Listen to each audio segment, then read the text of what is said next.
तो जय हिंद दोस्तों, स्वागत है आप सभी का एक बार फिर से मेरे यूट्यूब चैनल ड्रीम जॉब पर। और प्यारे बच्चे, प्रैक्टिस सेट नंबर 4 है। और जैसे कि मैंने कहा कि 20 तारीख तक आपको कंटिन्यू प्रैक्टिस सेट मिलते रहेंगे। होमगार्ड वाले, कांस्टेबल वाले बच्चे दोनों के लिए इम्पोर्टेंट हैं।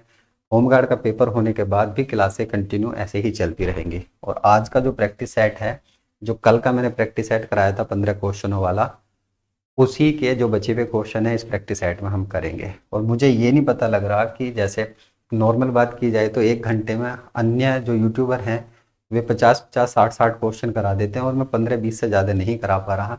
आप मुझे बताइए कि क्या चीज़ें हैं, या तो कंटेंट ज़्यादा है हमारे इसके अंदर, प्रैक्टिस सेटों के अंदर, या फिर मेरी स्पीड थोड़ी सी स्लो है। कोई बात नहीं, इसको भी मैनेज करेंगे। क्वेश्चन में क्या पूछा जा रहा है, राज्य पुलिस का नेतृत्व आमतौर पर खाली स्थान रैंक के अधिकारी द्वारा किया जाता है। 4 ऑप्शन दिए गए हैं। निरीक्षक नहीं, निरीक्षक जो होता है ये होते हैं थाने के प्रभारी। प्रभारी और उसके साथ जो एसआई होता है ये भी थाने का प्रभारी बन सकता है। पुलिस महानिरीक्षक आईजी जो होते हैं ये पुलिस जोन के अधिकारी होते हैं। तो जोन के प्रभारी, प्रभारी कौन होते हैं? आईजी होते हैं। इसका आंसर हो जाएगा पुलिस महानिदेशक। जो प्रदेश के, पूरी प्रदेश की पुलिस किसके अंडर में आती है? ये आती है पुलिस महानिदेशक के अंडर में। हिंदी और इंग्लिश दोनों पॉइंट याद रखना। जो चीज़ें मैं बताता हूँ इंग्लिश और हिंदी, या उद्देश्य या उसके लाभ, ये सारी चीज़ें अपने माइंड में सेट कर लेना। बिल्कुल एक्सपीरियंस से बताता हूँ, ऐसे ही एज इट क्वेश्चन बनते भी हैं। वरिष्ठ पुलिस अधीक्षक की बात की जाए यानी एसएसपी, और पुलिस अधीक्षक जो हैं ये होते हैं जिले जिले पर पुलिस जो बल होता है, बल के अधिकारी, अधिकारी या प्रभारी बोल सकते हो, प्रभारी। तो ये याद रखोगे, जिले पर पुलिस बल का जो सर्वोच्च अधिकारी होते हैं वो या तो पुलिस अधीक्षक होते हैं या पुलिस वरिष्ठ पुलिस अधीक्षक होते हैं, ये याद रखोगे। अगला पूछा जा रहा है क्वेश्चन आपसे, कोबरा केंद्रीय रिजर्व पुलिस बल की, केंद्रीय रिजर्व मतलब कि सेंट्रल रिजर्व पुलिस फोर्स जो है उसकी एक विशेष इकाई है। तो किसके अंडर काम करती है? ये करती है CRPF के अंडर काम करती है। इसका अर्थ पूछा जा रहा है कि इसका अर्थ क्या है। तो इसका अर्थ मतलब कि फुल फॉर्म क्या है? Commando battalions for resolute action, ये इसकी फुल फॉर्म हो जाएगी।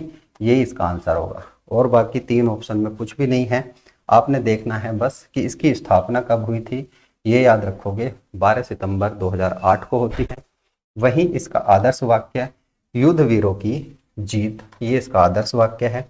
नॉर्मली जितनी पुलिस फोर्स हैं जैसे एसएसबी है या आईटीबीपी है, तो इनके आदर्श वाक्य भी पूछे जाते हैं। जो पैरामिलिट्री फोर्स हैं इनके आदर्श वाक्य, इनकी फॉर्मेशन, इनकी फुल फॉर्म ही पूछी जाती है।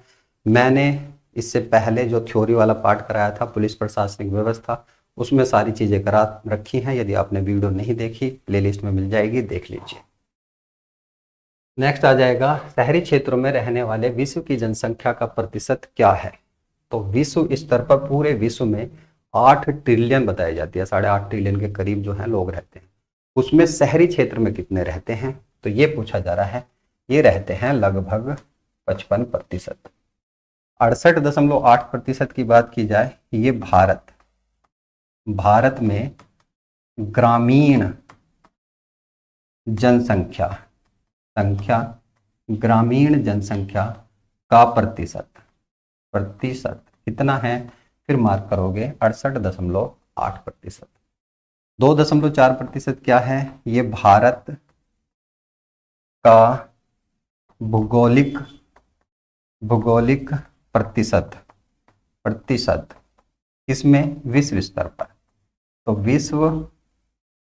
विश्व का, तो भारत के पास जितनी भी जमीन है विश्व की जमीन के कितने प्रतिशत है? तो 2.4% है। ये भी याद रखोगे। 17.7 की बात की जाए तो ये आ जाएगा आपका विश्व की जनसंख्या विश्व की जनसंख्या का प्रतिशत भारत में कितना है? भारत में कितने प्रतिशत है? तो 17.7% जो है भारत में निवास करते हैं। जो अभी जैसे ही जनगणना कंडक्ट होगी तो उसके बाद जो होने वाला है तकरीबन विश्व की जनसंख्या का 25% तक जो है भारत के अंदर निवास करने वाले हैं, और कुल मिलाकर विश्व की सबसे ज़्यादा जनसंख्या भारत में देखने के लिए मिलेगी, जो अभी जनगणना भारत की होने वाली है उसके बाद। ठीक है, और बाकी नेक्स्ट आपका क्वेश्चन आ जाता है, चीन ने तिब्बत पर आक्रमण कब किया था। मैं आज थोड़े से कम कंटेंट पर जोर दूंगा क्योंकि मुझे ये सारे क्वेश्चन आज के प्रैक्टिस सेट में कराने ही कराने हैं। चीन ने तिब्बत पर कब आक्रमण किया था? 1962 की बात की जाए तो भारत पर, या इसको लिख लेते हैं भारत प्लस चीन युद्ध कब हुआ था पूछा जाता है, 1962 ईस्वी में हुआ था। चीन ने तिब्बत पर कब आक्रमण किया था? तो 1950 में किया था, जिसके बाद जो 14वें दलाई लामा है उन्होंने भारत के अंदर शरण ली थी। 1971 की बात की जाए तो ये आ जाएगा आपका भारत प्लस पाक का युद्ध, यानी कि पाकिस्तान का युद्ध हुआ था। कब हुआ था? 1971 में, जिसमें बांग्लादेश मुक्ति अभियान चलाया था। बांग्लादेश मुक्ति के लिए जो चला था, कौन सा युद्ध हुआ था? 1971 का युद्ध हुआ था। 1999 का युद्ध सब बच्चे जानते हैं, ये है कारगिल युद्ध। अब यहां पर आपने कारगिल दिवस बताना है। कारगिल विजय दिवस बोला जाता है, विजय दिवस नीचे मार्क करोगे, क्या है ये आपके लिए होमवर्क में है। तो यहां से इतनी चीज पूछी जाएगी। चीन ने तिब्बत पर कब आक्रमण किया, क्वेश्चन पूछा गया है, देख ले कांस्टेबल में ही पूछा गया है। अब इससे रिलेट करके क्वेश्चन बन सकता है कि बताइए चीन ने भारत पर आक्रमण कब किया, या भारत पाकिस्तान का बांग्लादेश के लिए मुक्ति अभियान जो है युद्ध कब हुआ था? 1971 में हुआ था। 1999 या कारगिल युद्ध कब हुआ, ये पूछा जा सकता है। कारगिल विजय दिवस कब मनाया जाता है, ये पूछा जा सकता है। तो इतने क्वेश्चन आपके रिलेट करके यहां से बन सकते हैं। नेक्स्ट आ जाएगा 2025 में शुरू की गई EZROFIR प्रणाली का प्राथमिक कार्य क्या है? ये केंद्रीय मंत्री गृह मंत्री हैं अमित शाह जी, उनके द्वारा 2025 में EZROFIR लॉन्च की गई थी। किसके लिए थी? तो एक चीज याद रखना, यहां भी मैं ट्रिक बता रहा हूं आपको, जब भी इस तरह से 4 ऑप्शन मिले और जो सबसे बड़ी लाइन है वही उस क्वेश्चन का आंसर होगा। ठीक है, यदि सारे ऑप्शन छोटे छोटे हैं और एक लाइन बड़ी लिखी गई है, काफी बड़ी लिखी गई है, या तो एक लाइन में काफी ज्यादा है, या एक लाइन पूरी होने के बाद भी दोबारा स्टार्ट की गई है, तो इतनी लंबी लाइन लिखने का मतलब ये है कि यही इसका आंसर होगा। तो साइबर वित्तीय क्राइम की शिकायतों को स्वचालित रूप से FIR में बदलना जो है, और इसके लिए 10 लाख से ऊपर का साइबर फ्रॉड जो है, साइबर अपराध या साइबर फ्रॉड जो है उसके लिए शिकायत कर सकते हैं। और इसके लिए नंबर जो है, हेल्पलाइन नंबर जो आ जाएगा, ये याद रखोगे 1930 है। ये पॉइंट भी आपने याद रखना है। तो ये देखिए 1930 जो है इसके लिए शिकायत के लिए दर्ज किया गया है नंबर। और जो 10 लाख से ऊपर के जो फ्रॉड होते हैं, साइबर धोखाधड़ी जो होती है, उसके लिए EZROFIR लॉन्च की गई है। निम्नलिखित में से कौन सी फसल खरीफ की फसल नहीं है? बात करते हैं सूरजमुखी जायद की फसल है। वहीं बात की जाए मूंगफली जो है, ये मूंगफली आ जाएगी आपकी खरीफ की फसल। गेहूं की फसल जो है, ये मैंने कल भी बताया था आपको, रबी की फसल है। और मक्का की फसल कैसी है? ये भी खरीफ की फसल है। ये आप याद रखोगे तो इस क्वेश्चन का आंसर हो जाएगा गेहूं की फसल। एक चीज हमेशा याद कर लेना, पहले प्रैक्टिस सेट में बताया था, क्वेश्चन में हमेशा बाद का पॉइंट जरूर पढ़ना होता है, नहीं या है। यदि यहाँ पर आपने नहीं पढ़ा तो हो सकता है आप मक्का या मूंगफली लगा देते और निकल जाते, बाकी ऑप्शन देखते भी ना। तो ये पॉइंट आपने याद रखने हैं। खरीफ की फसल कौन कौन सी होती हैं? चावल, जवार, बाजरा, मक्का, कपास, मूंगफली, जूट, गन्ना, हल्दी और दालें होती हैं। रबी की फसल गेहूं आलू, मटर, चना, जो अलसी, सरसों और जौ होते हैं, जो अभी काटे जा रहे हैं। जायद की फसल सभी जानते हैं, नॉर्मल हैं। तो इसके बाद फसलों से कोई और क्वेश्चन किसी भी प्रैक्टिस सेट में आपको देखने के लिए नहीं मिलेगा। यदि मुझे लगता है थोड़ा सा लैंग्वेज बेस्ड है तो रख दूंगा, लेकिन अब मैंने 2 बार करा दिया तो इससे ज़्यादा आपके फसलों से क्वेश्चन नहीं पूछे जाएंगे। बाकी ये सब क्वेश्चन आपको खुद ही पढ़ने पड़ेंगे। मैं कह चुका हूँ यहाँ से लॉक्ड है, आपका क्वेश्चन पूछा ही जाएगा। भारतीय एफडीआई नीति के तहत FIS बनाम FDI के बारे में इनमें से कौन सा गलत है? गलत आपने देखना है, इनमें से कौन सा गलत है। देखिए, FII जो है FDI से कम विश्वसनीय है। हाँ बिल्कुल सही है, कम विश्वसनीय है, क्योंकि FDI जो है, देखिए इसको बोला जाता है, पहले FDI के बारे में समझ लो। FDI क्या होता है? प्रत्यक्ष विदेशी निवेश होता है। निवेश, प्रत्यक्ष विदेशी निवेश जो होगा, इसको क्या बोलेंगे? फॉरेन डायरेक्ट इन्वेस्टमेंट बोलेंगे। ये निवेश जो किया जाता है, जो मैंने पढ़ाए थे आपको सेक्टर, सेकेंडरी सेक्टर और जो प्राथमिक सेक्टर है और टर्सरी सेक्टर है, यानी कि प्राथमिक उद्योग, सेकेंडरी उद्योग और जो तृतीयक उद्योग थे उनके बारे में। तो सेकेंडरी उद्योग और थर्ड जो उद्योग है, या सेक्टर लिख लेंगे, सेक्टर, इनमें जो भी इन्वेस्टमेंट होगी, इन्वेस्टमेंट जो भी होगी वो FDI के थ्रू होगी। जैसे अमेजोन कंपनी है, फ्लिपकार्ट कंपनी है, या कोई भी फर्म या किसी जगह निवेश होगा भारत के अंदर लॉन्ग टर्म के लिए, और ये भी याद रखना लंबे समय के लिए, लंबे समय के लिए, ठीक है।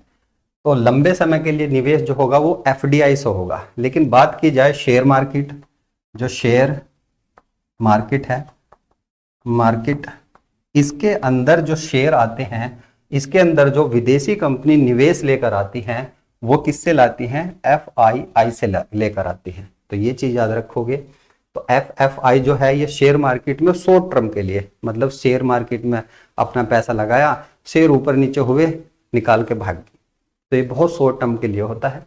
लेकिन FDI बहुत लंबे समय के लिए। आप देख रहे हो अमेजोन कंपनी कितने दिन से चली आ रही है, फ्लिपकार्ट कंपनी कितने दिन से चली आ रही है।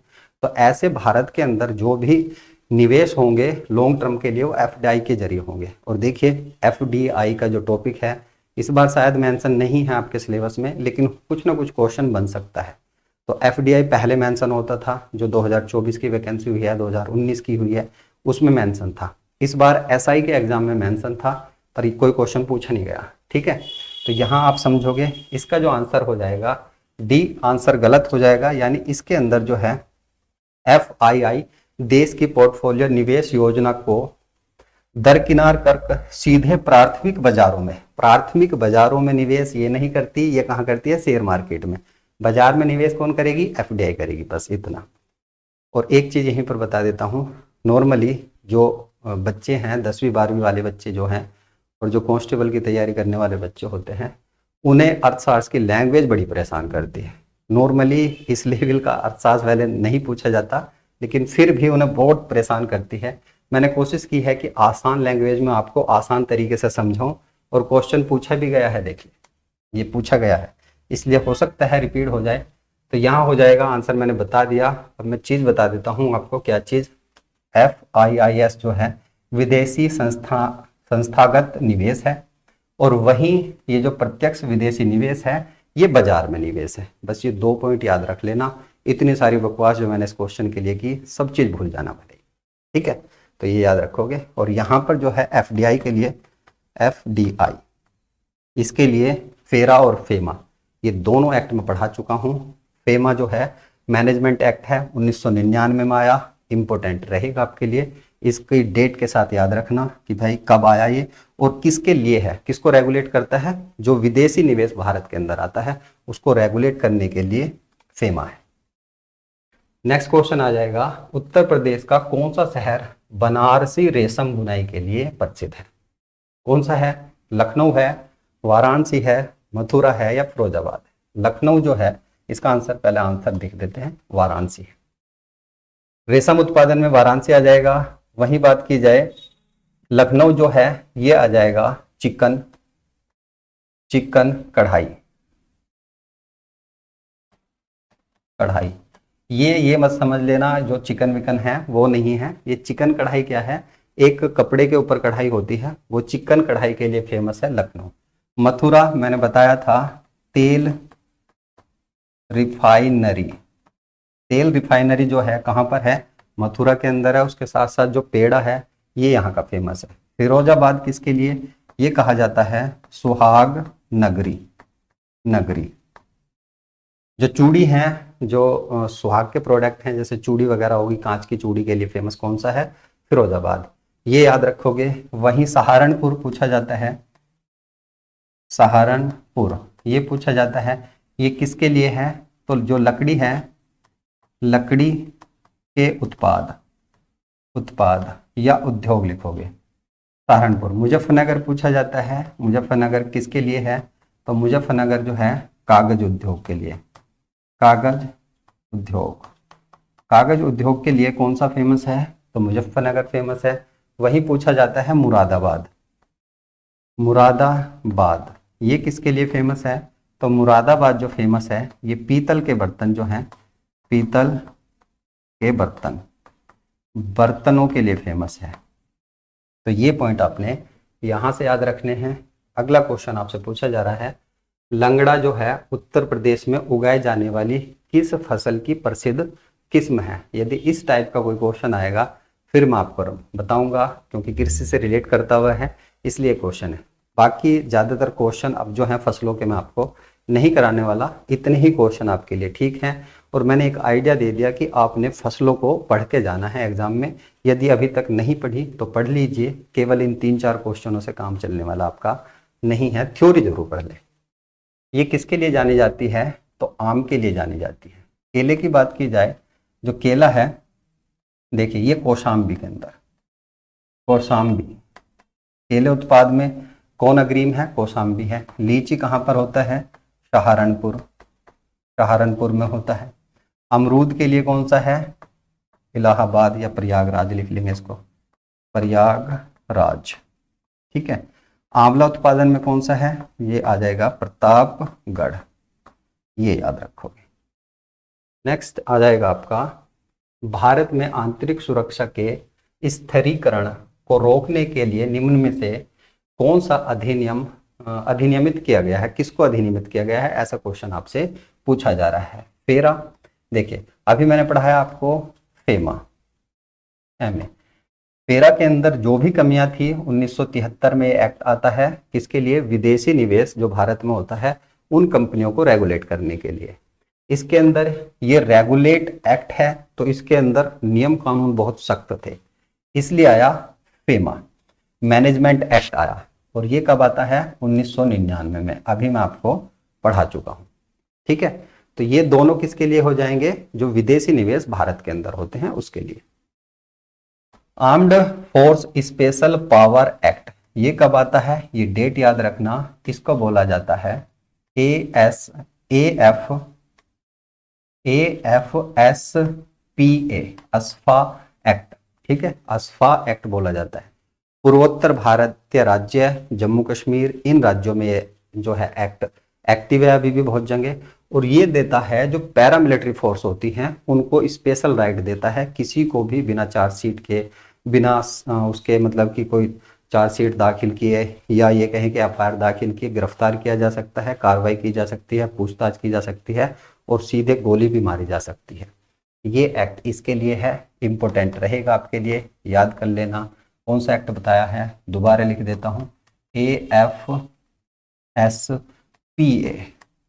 एक्ट, कौन सी डेट है, 1958, 2 बार लिख दी तो याद हो जाएगी, इंपॉर्टेंट रहेगा। इसका आंसर हो जाएगा गैर कानूनी गतिविधियां अधिनियम 1967। आयकर अधिनियम सिंपल डेट पूछी जाती है कि कब आता है, 1961 में आता है। बाकी ये सारी चीजें मैं आपको बता चुका हूं, इस क्वेश्चन से बस इतने ही आपके पूछे जाएंगे। भारत में LWE का पूर्ण रूप क्या है, लेफ्ट विंग एक्सपेंशन, उसके इसका आंसर हो जाएगा B, left wing extremism, left wing extremism, ये आंसर हो जाएगा।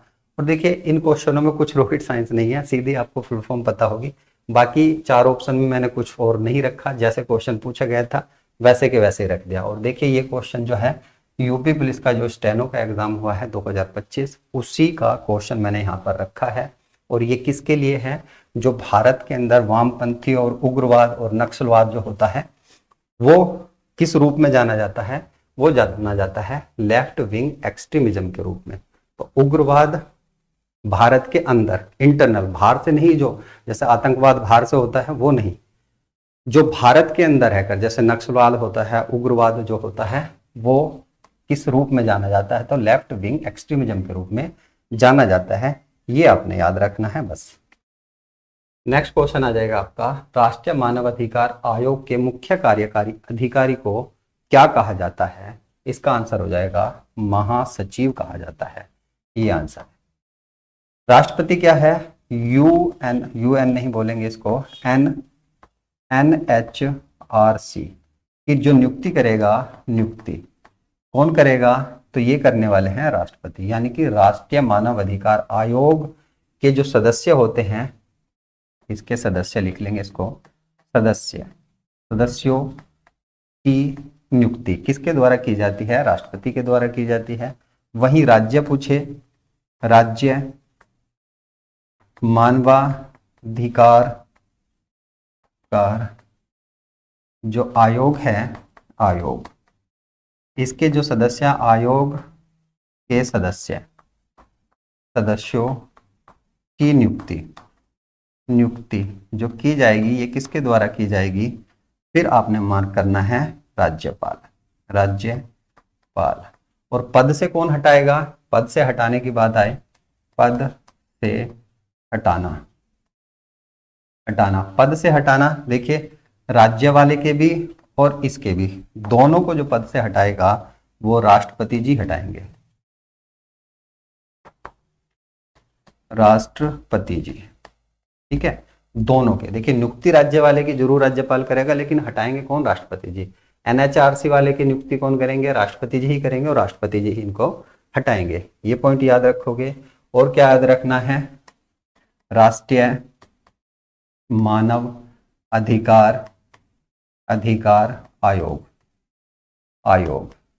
और यहां पर लिख देता हूं यूपी, यानी कि राज्य मानव अधिकार आयोग।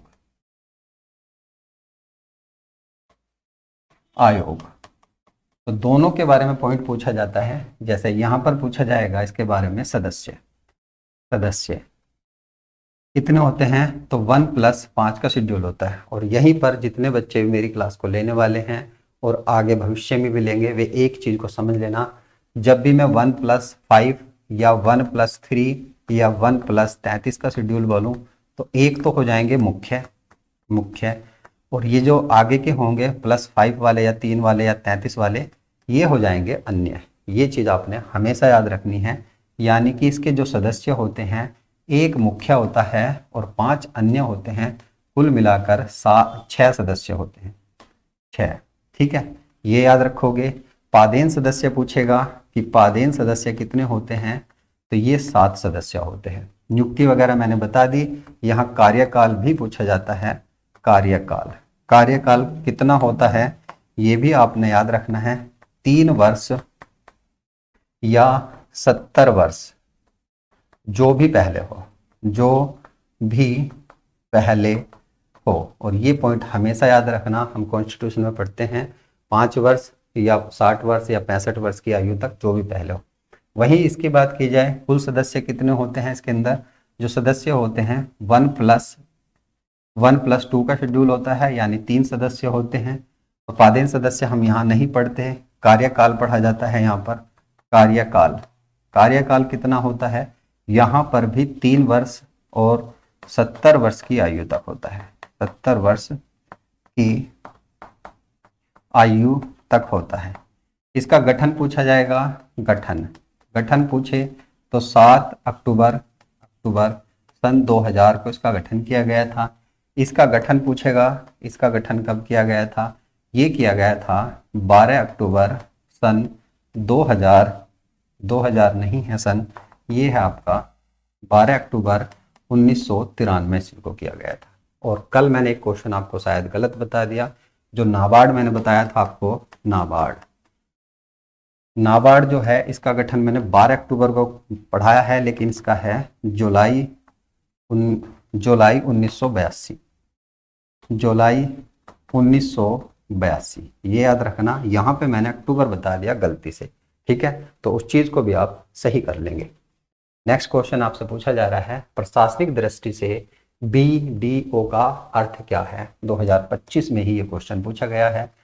विलेज डेवलपमेंट ऑफिसर यानी कि VDO, ये होता है ग्राम विकास अधिकारी। ग्राम विकास अधिकारी कौन होता है? VDO होता है, जिसे आप प्रधान का सेक्रेटरी बोलते हो, वे होते हैं। ब्लॉक डेवलपमेंट ऑफिसर की बात की जाए तो ये होते हैं खंड विकास अधिकारी, और इन्हीं को कहा जाता है BDO, यानी ब्लॉक का जो मालिक होगा वो खंड विकास अधिकारी होगा। ये पॉइंट आपने याद रखना है। नेक्स्ट आ जाएगा, कुछ फुल फॉर्म यहाँ पर मैंने रखी हैं जो 2024 के एग्जाम में पूछी गई हैं, जैसे pan card permanent account number 10 अंकों का होता है। MPC मॉनेटरी पॉलिसी कमेटी, और ये किसके द्वारा बनाई जाती है? तो RBI इसको बनाती है। सदस्यों की बात करें, इसके अंदर सदस्य कितने होते हैं? तो 6 सदस्य होते हैं। इसके अंदर RBI जो है, RBI के जो सदस्य होते हैं, RBI इसके 3 सदस्य होते हैं, और केंद्र सरकार के भी इसके अंदर कितने सदस्य होते हैं? तो सरकार के भी इसके अंदर 3 सदस्य होते हैं। कुल मिलाकर 6 सदस्य होते हैं। तो मॉनेटरी पॉलिसी के अंदर कुल 6 सदस्य होते हैं जो मॉनेटरी पॉलिसी बनाते हैं, और इसके अंदर RBI 3 सदस्यों का नॉमिनेशन देती है, और 3 सदस्यों का नॉमिनेशन देती है सरकार। WPI होलसेल प्राइस इंडेक्स, ये हो जाएगी। ITC इनपुट टैक्स क्रेडिट हो जाएगी, फुल फॉर्म ऑनलाइन में पूछी जाती है। अंटाक की full form United nation conference on trade and development, विश्व स्तर पर जो ट्रेड व्यापार होता है उसको रेगुलेट करने के लिए एक संस्था है। नेक्स्ट क्वेश्चन पूछा जा रहा है, उत्तर प्रदेश राजस्व संहिता 2006 की परिभाषा के तहत इनमें से कौन सा कृषि की परिभाषा के अंतर्गत नहीं आता? एक चीज तो यहीं पर रट लेना कि उत्तर प्रदेश यूपी राजस्व संहिता उत्तर प्रदेश राजस्व संहिता कब आती है? तो 2006 में आती है। ये डेट याद रखोगे आप। इसके अंदर क्या है? बागवानी भी है, पशुपालन भी है, मछली पालन भी हम किसके अंदर रखते हैं? कृषि के अंदर, यानी कि विकल्प जो D है ये सही हो जाएगा। बाकी यहां से कुछ नहीं रखना। अध्याय कितने हैं, अनुसूचियां कितनी हैं, ये आपसे नहीं पूछी जाएंगी। दर्शकों के साथ संवाद हेतु सोशल मीडिया प्लेटफॉर्म पर रणनीतिक उपयोग जो है क्या कहलाएगा? 4 ऑप्शन दिए गए हैं। सामाजिक माध्यम विपणन, यही इसका आंसर हो जाएगा। कंटेंट क्रिएशन, एनालिटिक्स, हैशटैग और वेरीफाई अकाउंट जो हैं ये क्या होते हैं, इनके बारे में पढ़ लेते हैं। जैसे एनालिटिक्स टूल, अभी मेरी वीडियो पर कितने बच्चों ने देखी है, कितना मुझे वहां से रेवेन्यू मिला है, कहां से देखी है, कौन बीच में छोड़कर चला गया, कितने बच्चे बीच में छोड़ कर गए, कितनों ने पूरी देखी, इन सब की जो डाटा देता है वो क्या देता है? वो एनालिटिक्स देता है। कंटेंट क्रिएशन क्या होता है? कंटेंट क्रिएशन होता है, जैसे मैंने यहाँ पर ये आपको प्रैक्टिस सेट करा रहा हूँ, कुछ बुक्स, कुछ नोट्स, कुछ ऑनलाइन PDF, कुछ PYQ, इन सब से मैंने कंटेंट इकट्ठा किया है और आपके सामने परोस दिया। इसी चीज को क्या कहेंगे? कंटेंट क्यूरेशन कहेंगे। अन्य स्रोतों से प्रासंगिक कंटेंट का चयन, आयोजन और साझा करना ही क्या कहलाएगा? कंटेंट क्यूरेशन कहलाएगा। TBT throwback Thursday full form पूछी गई है और कुछ नहीं। OTT ये सब जानते हैं, जैसे हॉटस्टार हो गया, Amazon प्राइम हो गया, जो आपको लाइव स्ट्रीमिंग सेवा देते हैं, ये कहलाएंगे OTT प्लेटफॉर्म। वेरीफाई अकाउंट क्या होगा? आपका प्रमाणित खाता है। वेरीफाई अकाउंट आजकल हर चीज में गूगल जो है वो हर चीज की वेरीफाई अकाउंट करती है, तो ये जिससे धोखाधड़ी से बचा जा सके। हैशटैग नॉर्मली क्या होता है? सोशल मीडिया पर जुड़ाव, जिसको एंगेजमेंट कहा जाता है। पहुंच यानी रिच बढ़ाने के लिए हैशटैग का इस्तेमाल किया जाता है। और नॉर्मली बात की जाए, जैसे अभी होमगार्ड चल रहा है तो मैं हैशटैग लगाकर होमगार्ड करूंगा तो ज़्यादातर चीज़ें जो हैं होमगार्ड से रिलेट करके मेरे चैनल पर आ जाएंगी। तो ये चीज़ें आपने याद रखनी है कि हैशटैग क्या होता है। नेक्स्ट क्वेश्चन है, सोशल मीडिया का उपयोग कर कर्मचारियों की भर्ती को क्या कहा जाता है? कर्मचारियों की भर्ती को क्या कहा जाता है, ऐसा पूछा जा रहा है। आंसर तो यहाँ पर टिक ही है, ये कहा जाता है सोशल मीडिया हायरिंग। जब हम किसी कंपनी में जो वर्कर हैं उनको हायर करते हैं और उसके लिए हम ऑनलाइन सोशल मीडिया का प्रयोग करते हैं, तो उसी को पूछा जा रहा है सोशल मीडिया हायरिंग। नियुक्ति करना कर्मचारियों की सोशल मीडिया हायरिंग कहलाएगा। भारतीय लघु उद्योग और कुटीर उद्योग के संबंध में निम्नलिखित कथनों पर विचार करिए। कौन कौन से कथन सही हैं, ये पूछा जा रहा है आपसे। भारतीय लघु उद्योग विकास बैंक यानी कि सिडबी, इसकी स्थापना पूछी जाएगी 2 अप्रैल 1990। बिल्कुल सही है, 2 अप्रैल 1990 में ही की गई है। इसका मुख्यालय वेरी वेरी इंपॉर्टेंट है, स्थापना और मुख्यालय कहां पर है? लखनऊ के अंदर है। भारत के अंदर लघु उद्योगों जो हैं उनके लिए विकास के लिए काम करने वाला बैंक यदि पूछता है कौन सा है, फिर सिडबी बताना, ये है आपके लिए। लघु उद्योग बोर्ड की स्थापना 1948 में हुई थी? नहीं, ये 1948 में नहीं, 1954 में की गई थी। जबकि कुटीर उद्योग की स्थापना 1954 में नहीं हुई थी, 1948 ईस्वी में, यानी कि एक दूसरे से पलट दिए गए हैं। यही इसका गलत आंसर हो जाएगा। और क्या कह रहा है, विचारों पर करिए, ठीक है, ये गलत हो जाएगा, ये सही है। आबिद हुसैन समिति का संबंध जो है ये किससे संबंध है? लघु उद्योगों से या लघु सुधारों से है। नॉर्मली बात की जाए इस क्वेश्चन के अंदर सिडबी या लघु उद्योग से रिलेट करते हुए सारे क्वेश्चन मैंने यहाँ पर रख दिए हैं। इससे ज्यादा ना तो आपसे पूछे जाएंगे ना कोई क्वेश्चन बनेगा। तो ये चीजें आप देख सकते हो। स्टेटमेंट बेस है, आपसे हो सकता है वन लाइनर पूछ ले, जैसे कि आबिद हुसैन समिति का संबंध किससे है, तो ये लघु उद्योगों से है या उसमें सुधार से लेकर है। आपसे पूछ लिया जाए कि लघु उद्योग बोर्ड की स्थापना कब की गई, तब आंसर करना है 1954। या कुटीर उद्योग बोर्ड की स्थापना कब की गई, 1948 में। तो इस तरह से बहुत सारे क्वेश्चन यहाँ पर आपके स्टेटमेंट बेस में भी कवर हो जाते हैं। भारत में कृषि के बाद वस्त्र उद्योग जो है ये दूसरा सबसे बड़ा उद्योग है, ये भी सही है। यानी कि आपका हो जाएगा 1 और 3 और 4, 1 3 4 जहां पे होंगे ये आपका राइट आंसर हो जाएगा। और ये सारी चीजें यहाँ पर भी मेंशन है। नेक्स्ट क्वेश्चन आपका देखिए करंट अफेयर से जुड़ा हुआ है। और आसियान जो है, आसियान शिखर सम्मेलन, आसियान ग्रुप जो है, इसके बारे में जितने पॉइंट भी यहाँ पर लिखे हुए हैं इतने ही पढ़ने पड़ेंगे, इससे ज्यादा आपसे नहीं पूछा जाएगा। क्या है? पहला है शिखर सम्मेलन का आयोजन 2025 मई में कुआलालंपुर मलेशिया में किया गया। और देखिए मलेशिया की राजधानी पूछी जाए कौन सी है, कुआलालंपुर। ये इसलिए बता रहा हूं क्योंकि आपके सिलेबस में मेंशन है कि देश, राजधानी और मुद्रा से क्वेश्चन बनेंगे, इसलिए मलेशिया की राजधानी यहीं पर याद कर लीजिए।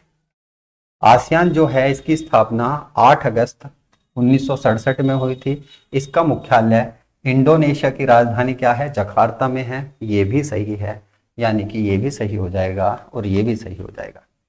वर्तमान में 10 स्थायी सदस्य और इसका जो नया सदस्य जुड़ा है, कौन जुड़ा है, तिमोर लिस्ते, यानी कि 11वां जो नया सदस्य जुड़ा है वो कौन सा है, तिमोर लिस्ते। अब कुल मिलाकर इसके अंदर 11 सदस्य हो जाएंगे, तो ये भी सही है। वर्ष 2026 में, यानी कि आगामी सम्मेलन जो कहां पर होगा, ऐसे भी क्वेश्चन आपके एग्जाम में सिलेबस में मेंशन है, पूछे जाएंगे। तो ये जो आसियान का आगामी सम्मेलन होगा 2026 में, इस साल वर्ष जो होना है, ये वियतनाम में नहीं, ये होगा आपका फिलीपींस के अंदर। फिलीपींस, ये याद रखोगे। फिलीपींस किसकी राजधानी है, क्योंकि फिलीपींस की राजधानी पूछा जाता है। फिलीपींस की राजधानी हो जाएगा मनीला, मनीला, ये भी याद रखोगे आप। तो आगामी सम्मेलन 2026 का कहां पर होगा, फिलीपींस के अंदर होगा। तो ये देख लेना, 1 2 3 जिस ऑप्शन में होंगे वो सही हो जाएगा, बाकी गलत है। ये चीज है, यहाँ पर देखिए लिखा हुआ भी है, फिलीपींस के अंदर जो है इसका आगामी सम्मेलन होगा। नेक्स्ट क्वेश्चन पूछा जा रहा है आपसे, एक अनाधिकृत कंप्यूटर प्रोग्राम एक अधिकृत कार्यक्रम के तहत व्यवहार करता है। यानी उसके जैसा सेम दिखने वाला काम करता है, लेकिन होता नहीं है। पहले भी पढ़ा चुका हूं, क्या होता है, ये होता है ट्रोजन हॉर्स। ये याद रखोगे आप, बाकी सारी चीजें मैं पहले ही करा चुका हूं। नेक्स्ट क्वेश्चन आपसे पूछा जा रहा है कि एक सूची को दूसरे से मिलान करना है। यहाँ देश है और यहाँ पर राजधानी है। कजाकिस्तान की राजधानी क्या हो जाएगी, अस्थाना, यानी कि 2 हो जाएगी। कतर की राजधानी क्या हो जाएगी, दोहा, 4 हो जाएगी। जापान की राजधानी सब बच्चों को पता है क्या हो जाएगी, टोक्यो हो जाएगी, यानी 1 हो जाएगी। और तजाकिस्तान की राजधानी दुशानबे हो जाएगी, 2 4 1 3। 2 4 1 3 देख लीजिए कहाँ पर है, 2 4 1 3 पहले ही ऑप्शन के अंदर है, 2 4 1 3। तो कजाकिस्तान की राजधानी क्या है, कजाकिस्तान की राजधानी है अस्थाना। कतर की राजधानी क्या है, दोहा। जापान की राजधानी क्या है, टोक्यो। और कजाकिस्तान की राजधानी है दुशानबे। ये याद रखोगे। जापान की मुद्रा बता दीजिए मुझे, क्या है जापान की मुद्रा। जापान की मुद्रा क्या है, तो जापान की मुद्रा है येन, यहाँ पर लिखी हुई है। ठीक है। केन्या की राजधानी नैरोबी के अंदर है और यहीं पर आ जाएगा जो इन्वायरमेंट प्रोग्राम का हेडक्वार्टर नैरोबी के अंदर है, ये भी याद रखोगे। जॉर्डन की राजधानी क्या है, अम्मान है। ताइवान की राजधानी ताइपे है। इनकी आपको जरूरत नहीं पड़ती मुद्रा याद करने की। नेक्स्ट क्वेश्चन आ जाएगा आपका, सुमेल करना है एक दूसरे को। ये संस्थान है और ये इनके मुख्यालय है कहाँ पर है। केंद्रीय खनन अनुसंधान कहाँ पर है, तो खनन आ जाएगी धनबाद, यानी कि 3 के अंदर है। वहीं संपूर्णानंद संस्कृत विद्यालय कहाँ पर है, ये वाराणसी के अंदर आ जाएगा, यानी कि 4 आ जाएगा। भीमराव अंबेडकर ये कहाँ पर है, ये आगरा के अंदर है, 1। और एक चीज याद रख लेना, यहाँ पर एक चीज याद रखोगे आप, यदि यहाँ पर पूछा जाता है बाबा साहेब भीमराव अंबेडकर विश्वविद्यालय, फिर ये लखनऊ के अंदर है, लखनऊ। ठीक है, इसको आप सही से ध्यान से पढ़ लेंगे। लेकिन यदि सिंपल पूछा जाता है डॉक्टर भीमराव अंबेडकर विश्वविद्यालय, फिर आगरा के अंदर है, ये चीज आप याद रखोगे। भारतीय पुरातत्व विभाग का जो हेडक्वार्टर है ये कोलकाता के अंदर है, यानी 2 हो जाएगा। 4 3 1 2, 4 3 4 3 1 2, ये इसका आंसर हो जाएगा। तो इस तरह से भी आपके क्वेश्चन बनेंगे। बहुत सारी चीजें मैं आपको स्टेटमेंट बेस में करा रहा हूँ ताकि मैं आपके ज़्यादा से ज़्यादा क्वेश्चन करा सकूँ। और क्लास कितनी लंबी हो चुकी है, तकरीबन 40 मिनट की, लेकिन कोई बात नहीं, आज कंप्लीट होगी चाहे 1.5 घंटा लग जाए। चलिए, यहाँ से कुछ और याद नहीं करनी, बस डेयरी अनुसंधान देख लीजिए कहाँ पर है, करनाल हरियाणा के अंदर। आगे क्वेश्चन में पूछा जा रहा है 2025 में किस भारतीय संगठन को रेमन मैग्सेसे पुरस्कार मिला है। रेमन मैग्सेसे पुरस्कार ये किसको मिला है, तो एजुकेटेड गर्ल को मिला है, इंपॉर्टेंट रहेगा आपके लिए। रवीना टंडन को कौन सा मिला है, पेटा इंडिया अवार्ड, ये याद रखोगे आप। उसके साथ साथ बात की जाए, शुभांशु शुक्ला मैंने बताया था, इनको मिला है अशोक चक्र,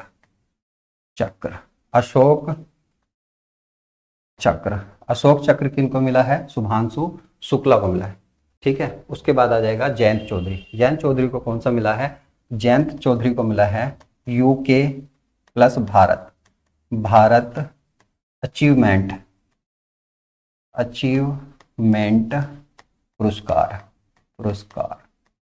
2026, ये भी याद रखोगे किसको मिला है, तो ये मिला है जयंत चौधरी को। बाकी यहाँ पे बहुत सारे पुरस्कार हैं, आपको पीडीएफ में मिल जाएंगे। यदि मैं आपको प्रोवाइड करा रहा हूँ तो समझ लेना ये सारे इंपॉर्टेंट हैं। ठीक है, यहाँ पे जैसे प्रधानमंत्री राष्ट्रीय बाल पुरस्कार किस खिलाड़ी को मिला है, इंपॉर्टेंट है, वैभव सूर्यवंशी को मिला है। ये CEO ऑफ द ईयर किसको मिला है, समीर कनोडिया को मिला है, ये भी इंपॉर्टेंट है। तो ये सभी पुरस्कार आपको मिलने वाले हैं पीडीएफ में, अच्छे से रिव्यू कर लेना, देख लेना। वैसे करंट अफेयर की जो स्पीडी की बुक है उसके अंदर भी हैं सारे के सारे, तो अच्छे से इनको देख के याद करके जाना, हो सकता है कोई क्वेश्चन यहाँ से आपका बन जाए। शांति स्वरूप भटनागर पुरस्कार निम्नलिखित में से किन कार्यों के लिए दिया जाता है, ये पूछा जा रहा है। तो ये किसके लिए दिया जा रहा है, विज्ञान की विभिन्न शाखाओं में उल्लेखनीय योगदान के लिए कौन सा पुरस्कार दिया जाएगा, तो ये दिया जाएगा शांति स्वरूप भटनागर पुरस्कार। साहित्य के क्षेत्र में कौन सा हो जाएगा, तो ये हो जाएगा ज्ञानपीठ पुरस्कार। ज्ञानपीठ पुरस्कार। और ज्ञानपीठ पुरस्कार जो है 60वां किसको मिला है, इंपॉर्टेंट रहेगा, ये भी आपके एग्जाम में बनेगा। और बनेगा नहीं, मैं लॉक करता हूं, आप नीचे मेंशन कर देना, ये भी आपका लॉक रहने वाला है। ठीक है, नेक्स्ट क्वेश्चन आपसे पूछा जा रहा है 13 फरवरी 2026 को विश्व स्तर पर कौन सा दिवस मनाया जाता है। क्या विश्व मजदूर दिवस मनाया जाता है? नहीं, ये मनाया जाता है 1 मई को, 1 मई को मनाया जाता है। अंतर्राष्ट्रीय स्वच्छता दिवस किस दिन मनाया जाता है? ये 7 अप्रैल को मनाया जाता है। विश्व रेडियो दिवस इसका आंसर हो जाएगा। और अंतर्राष्ट्रीय महिला दिवस किस दिन मनाया जाता है? 8 मार्च को मनाया जाता है, 8 मार्च को मनाया जाता है। नेक्स्ट क्वेश्चन आ जाएगा आपका, भारत सरकार की प्रमुख महिला केंद्रित योजनाओं के संदर्भ में निम्नलिखित कथनों पर विचार करें। कौन कौन से हैं? बेटी बचाओ बेटी पढ़ाओ योजना का शुभारंभ 22 जनवरी 2015 डेट के साथ याद रखना, पानीपत हरियाणा से हुआ था, इंपॉर्टेंट रहेगी ये योजना। उज्ज्वला योजना ये आती है 1 मई 2016 को। प्राथमिक उद्देश्य गरीब परिवारों को मुफ्त एलपीजी कनेक्शन प्रदान करना है, बिल्कुल सही है। और ये बलिया उत्तर प्रदेश से स्टार्ट हुई थी, ये भी याद रखोगे आप। स्टैंड अप इंडिया योजना के तहत, और स्टैंड अप कब आती है? तो ये आती है 5 अप्रैल 2016 को। केवल SC/ST उद्यमी, केवल नहीं है SC/ST, इसके साथ साथ किसी भी कैटेगरी की महिला उद्यमी जो है, उद्यमी जो किसी भी कैटेगरी की महिला उद्यमी है, उनकी जो उनको 10 लाख से लेकर 1 करोड़ तक का लोन प्रोवाइड करना है, ताकि वे अपना जो उद्योग है उसको बढ़ा सके। लखपति दीदी, मतलब ये गलत हो जाएगा भाई, इसका मतलब ये गलत है। इसके अंदर केवल SC/ST नहीं है, उसके साथ साथ जो अन्य महिलाएं उद्यमियां भी हैं उनको भी 10 लाख से लेकर 1 करोड़ तक का लोन दिया जा सकता है। लखपति दीदी योजना ये कब आती है? तो 2023 में आती है। किसके लिए थी? जो सेल्फ हेल्प ग्रुप जो हैं, इनसे जुड़ी हुई जो महिला हैं, ग्रामीण स्तर पर जुड़ी हुई महिलाओं की सालाना आय 1 लाख रुपए से ऊपर करने के लिए ये योजना थी। यानी कि 1, 2, 4 जोन से ऑप्शन में है, वो सही हो जाएगा 1, 2, 4, तीसरा ऑप्शन इसका सही हो जाएगा। और यहाँ पर सारी मेंशन भी है कौन कौन सी योजना कब आई। नेक्स्ट क्वेश्चन आ जाएगा, अमेरिका के बाद हाल ही में किस देश ने WHO को छोड़ दिया है? तो ये अर्जेंटीना बना है जिसने इसको छोड़ दिया है। WHO 7 अप्रैल 1948 को बनाया गया था, ये याद रखेंगे। तो इसीलिए 7 अप्रैल को विश्व स्वास्थ्य दिवस मनाया जाता है। विश्व खुशहाली रिपोर्ट के अनुसार भारत का स्थान कौन सा है? तो 116वां है। और फिनलैंड जो है, फिनलैंड इसमें प्रथम स्थान पर है। 75वां स्थान किस में है? तो ये पासपोर्ट इंडेक्स में है, पासपोर्ट में 75वां है। इससे पहले जो था वो 80वें रैंक पर था, 80वीं रैंक थी, ये याद रखोगे। ये अपडेटेड है बिल्कुल, अभी जो अप्रैल में मैं 8 अप्रैल तक की अपडेट न्यूज के साथ पढ़ा रहा हूँ। 180 किस में है? ये है भ्रष्टाचार इंडेक्स में। 102 किस में है? ये आ जाएगा भुखमरी इंडेक्स में भारत का स्थान क्या है? 102 है। उसके बाद आ जाएगा प्रेस फ्रीडम, इसमें कितना है? तो 151वें स्थान पर है। ये कुछ स्थान आपने याद रखने हैं। यहाँ से करंट के क्वेश्चन आपके ज्यादा हैं, जैसे हाल ही में प्रधानमंत्री नरेंद्र मोदी ने भारत की पहली रिंग मेट्रो, इंपॉर्टेंट रहेगी रिंग मेट्रो। देखिए मेरठ के अंदर रीजनल मेट्रो का उद्घाटन किया है हाल ही में, अभी किया गया है, तो ये भी क्वेश्चन आपके लिए इंपॉर्टेंट रहेगा। और रिंग मेट्रो कहाँ पर? ये की गई है दिल्ली के अंदर। और पहली मेट्रो कहाँ चली थी? तो पहली मेट्रो जो है ये कोलकाता के अंदर चली थी, ये भी आप याद रखोगे। तेलंगाना गद्दार वहां के एक अभिनेता थे, उनका नाम गद्दार था, उन्हीं के नाम पर फिल्म पुरस्कार दिए जाते हैं। तो सर्वश्रेष्ठ अभिनेत्री का, बेस्ट एक्ट्रेस का जो अवार्ड है वो किसको मिला है? रश्मिका मंधाना को मिला है। और ये जो नाम गद्दार है मैंने इसकी वजह से रखा है क्योंकि अपना आप में इफेक्टेड है। मान लीजिए एग्जामिनर के सामने ये नाम आता है तो इस अवार्ड को आपके एग्जाम में जरूर रखेगा।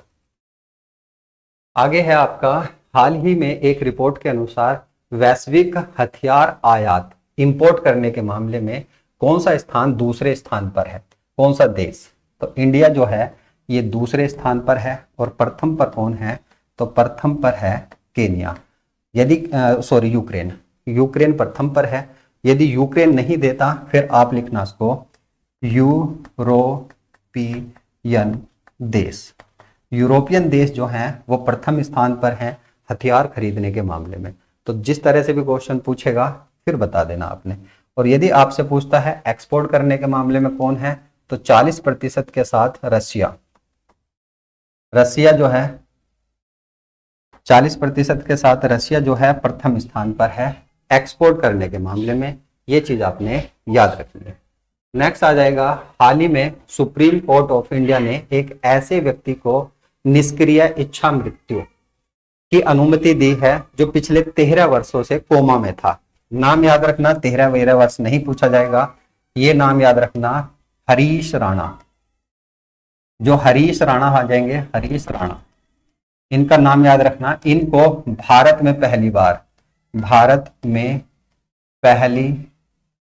बार जो है इच्छा मृत्यु दी गई है। बस इतना याद रखना, इच्छा मृत्यु भारत में पहली बार किन्हें दी गई है?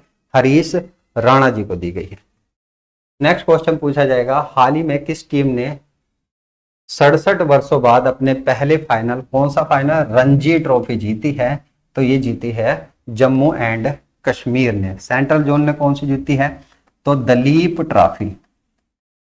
ट्रॉफी ये 2025 की जीती है। अभी 26 की कंडक्ट नहीं हुई, इसलिए 25 की ही आपसे पूछी भी जाएगी। विदर्भ ने कौन सी जीती है? ईरानी ट्रॉफी जीती है, ईरानी। और उसके साथ साथ विजय हजारे ट्रॉफी जीती है। झारखंड ने कौन सी जीती है? तो झारखंड के लिए आ जाएगी सैयद